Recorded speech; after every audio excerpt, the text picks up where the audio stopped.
Welcome to All About Art. My name is Alexandra, and I'm an art historian, curator, and writer. Within this podcast, topics relating to art history, cultural policy, the art sector, as well as a large range of other art-related topics will be covered. Conducting critical discussions, having entertaining exchanges, or just enjoying some relaxing chats, All About Art is where you'll find it all. Join me in exploring and developing cultural discourse.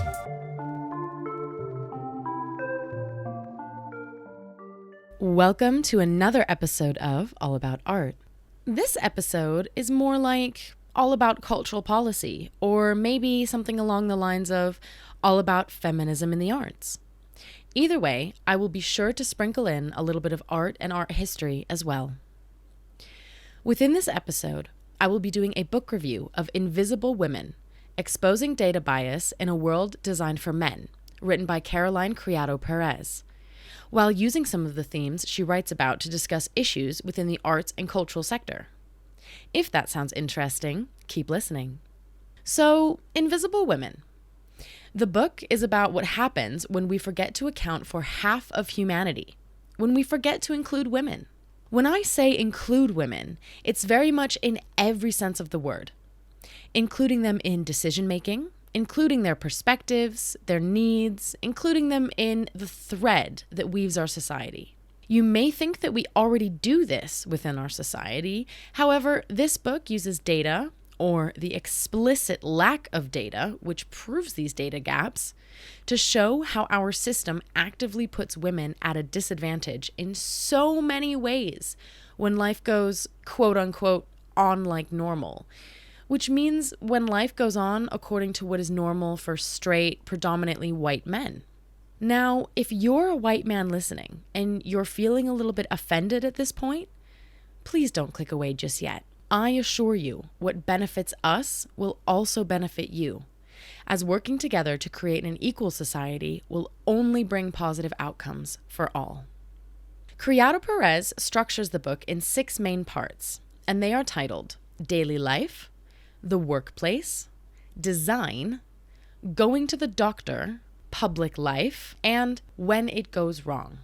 Before she dives into these parts, which are also subdivided into chapters, she prefaces everything with a quote by Simone de Beauvoir. Representation of the world, like the world itself, is the work of men. They describe it from their own point of view, which they confuse with the absolute truth. This is such a great quote that, in hindsight, can be applied to every single part of the book.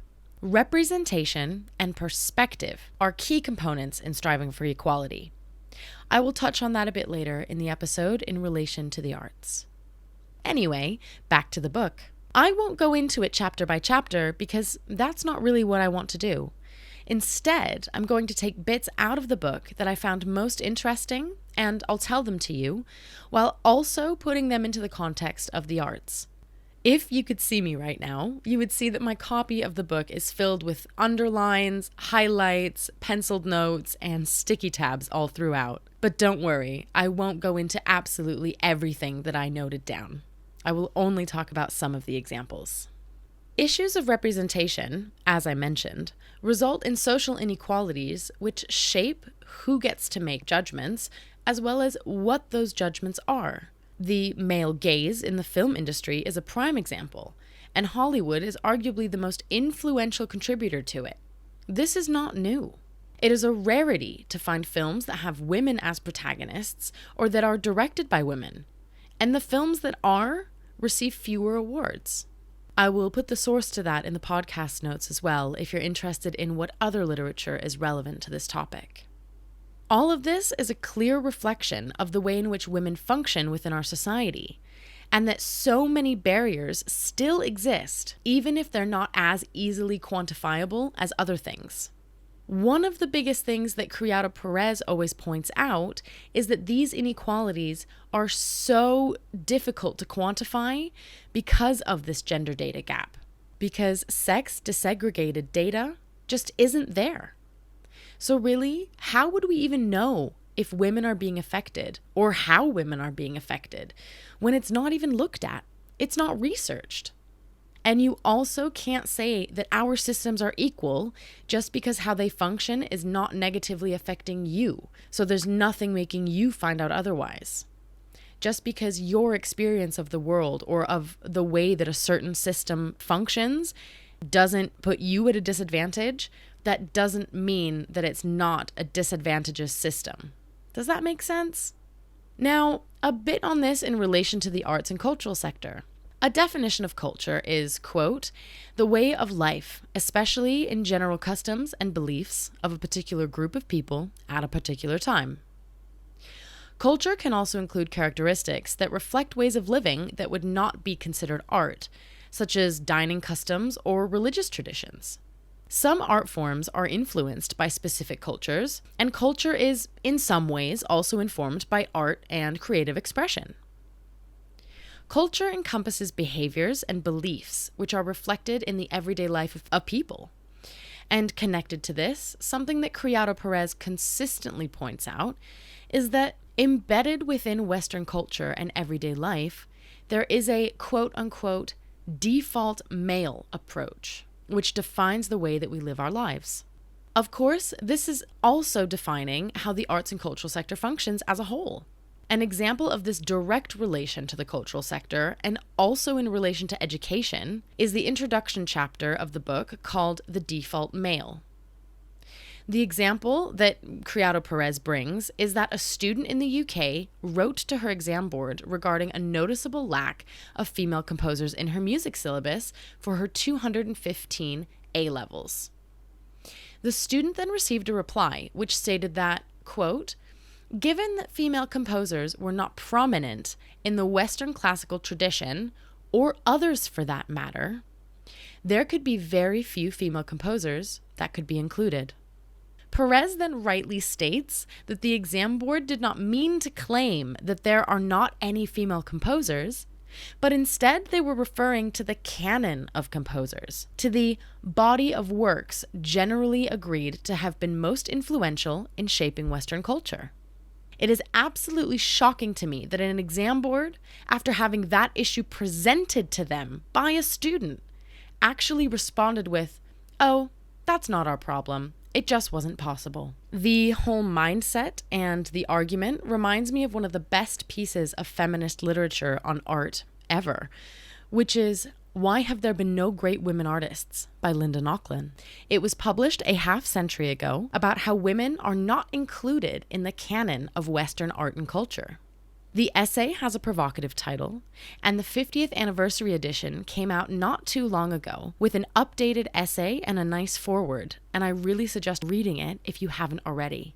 It's really short and incredibly important, and I find it a staple read for any arty feminist, or anyone, to be completely frank with you. But a point that connects both Nochlin and Criado-Perez is, again, lack of representation.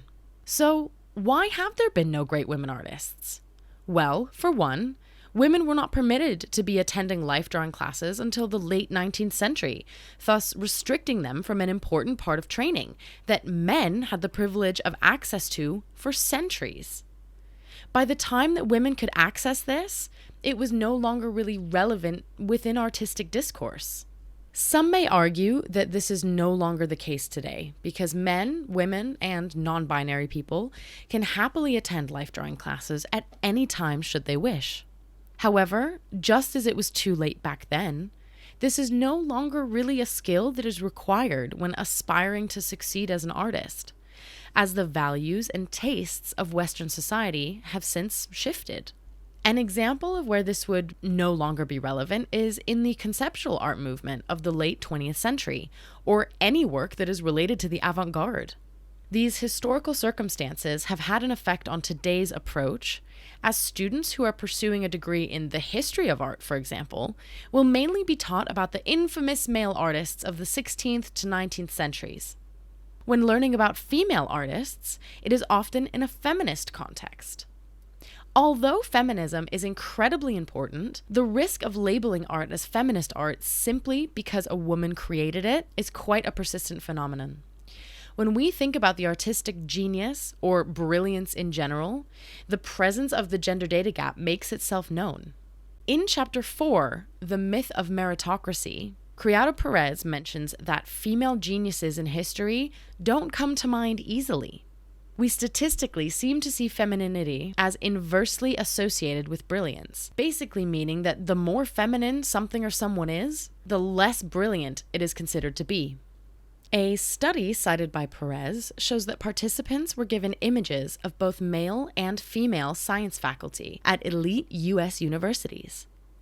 They found that appearance had no impact on how likely it was that a man would be judged to be a scientist. However, when it came to women, the more stereotypically feminine they looked, the less likely it was that people would think they were a scientist.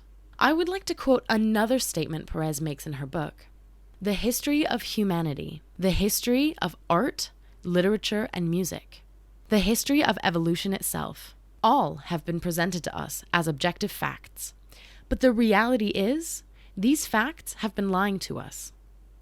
They have all been distorted by a failure to account for half of humanity, not at least by the very words we use to convey our half-truths. It has fueled the myth of male universality. And that is a fact. The act of Perez placing the history of humanity and the history of evolution itself in the same context as the history of art, literature, and music directly underlines culture's importance in both history and modern-day society, and how detrimental the patriarchal lens can be to it. In the example of the aforementioned A-levels and the lack of female composers present, it begs the question of not only gender, but also ethnicity. Were any of these male composers non-Western? Or is the education received by the youth in Western society only based on the creative output of middle-aged white men? The focus of these A-levels was on the Western classical tradition. So, yes, it could be argued that the exam board did not deem it necessary to include musicians from other cultures. Understandable, as the focus was on the Western tradition. However, this highlights the entire problem at hand. The focus should be shifted entirely, and instead of allowing for white male voices to dominate the cultural sector, as well as every other sector other than the household arguably, there should be a conscious effort to include more non-Western traditions in the school and university syllabus. In Criado-Perez's first chapter, titled Can Snow Clearing Be Sexist?, she highlights how another seemingly banal aspect of everyday life, namely snow clearing, is inherently sexist. Bear with me here. The commute times and means of transport that are more typical for women were not taken into account as much as that of men. This had an effect on their respective journeys, actually putting women at a larger risk of injury due to the lack of clearing when not traveling by car, which was the main mode of transport for men. This is not due to an intentional exclusion of women. However, as Perez states, it came about as a result of a gender data gap. In this instance, a gap in perspective. The men, and it would have been men, who originally devised the schedule, knew how they traveled, and they designed it around their needs. They didn't deliberately set out to exclude women. They just didn't think about them. They didn't think to consider if women's needs might be different. And so this data gap was a result of not involving women in planning. This importance of representation can be said about both women and people from non-Western backgrounds, which needs to be factored in when policymakers are chosen for their positions. In this way, more diverse perspectives can be taken into consideration when making decisions about the arts. I want to illustrate this with an example within American cultural politics, which is something that I touched on in episode 12 of All About Art for the May 2021 Art News Analysis, just in case this particular example sounds familiar to some of you lovely listeners. In the beginning of 2020, in the United States, newly elected President Joe Biden sought out to replace over half of the staff on the Federal Commission of Fine Arts, who were appointed by his predecessor, Donald Trump. This sounds drastic when stated in those terms. However, there were a total of 7, all white and all male members. Thus, 4 had been told by the Biden administration to resign or face termination. A few months previous to this, quite late in his presidency, Donald Trump signed an executive order in which was stated that classical architecture is the preferred style for all new federal buildings. This caused unrest, especially with those who were against the implication of imposing a quote-unquote national style. Classical architecture is derived from the Greek and Roman architecture within classical antiquity, which has come to symbolize authority and civilization in the Western world. It is also an embodiment of whiteness, something that I argue was very prevalent throughout Trump's administration in many more ways than just through architecture, despite the United States being filled with people who have a diverse range of cultural backgrounds. Further supporting this view is a statement made by Reinhold Martin, an architecture professor at Columbia University, who said that the executive order is an effort to use culture to send coded messages about white supremacy and political hegemony. Policymakers should be aware of the ways in which cultural identity is expressed, as well as its importance within society. As stated before with the example of snow clearing, the best way in which to ensure that policymakers are aware of cultural identities and the nuances connected to them is to appoint people who come from these cultures. That is what the Biden administration set out to do with the 4 new members of the Commission of Fine Arts. If you would like to know more about each of the 4 members' backgrounds and a little bit more about who they are, I did go into further detail on that in episode 12 of All About Art, the May Art News Analysis for 2021. However, just to sum it up, not only were more than half of the new appointees women, but the majority of them were people of color who have worked in diverse professional atmospheres that encompass a focus which is relevant to the broader North American population. The Biden administration set a positive example with that, as well as actions around changing the curriculum in youth education, and that is where we will begin to see change. Efforts need to be made for more female and non-binary representation, as well as more inclusion of different non-Western cultures in the arts and cultural sector. According to a report on the UK creative industries, people from wealthier backgrounds are more than twice as likely to land a job in a creative occupation, and the likelihood decreases further when combined with factors of gender and/or ethnicity for those from lower income backgrounds. I truly believe that making sure that a diverse range of adults are hired for positions is a very, very, very positive contribution to the developing landscape of the arts. However, the issues that remain are structural within our society. They need to be addressed in order for sustainable change to take place. Bringing this episode to a close, I hope I have given you lovely listeners some food for thought. I highly recommend reading the book, and if you are interested in the arts like I am, then keep this episode in mind when reading, as I'm sure that in most of the cases Criado-Perez investigates, parallels can be drawn to the arts and cultural sector.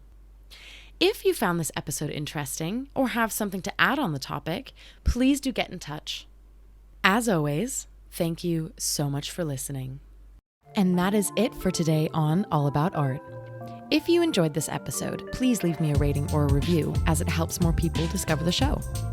Also, feel free to share with your friends, or if you share on social media, tag me and get in touch. Thank you so much for listening.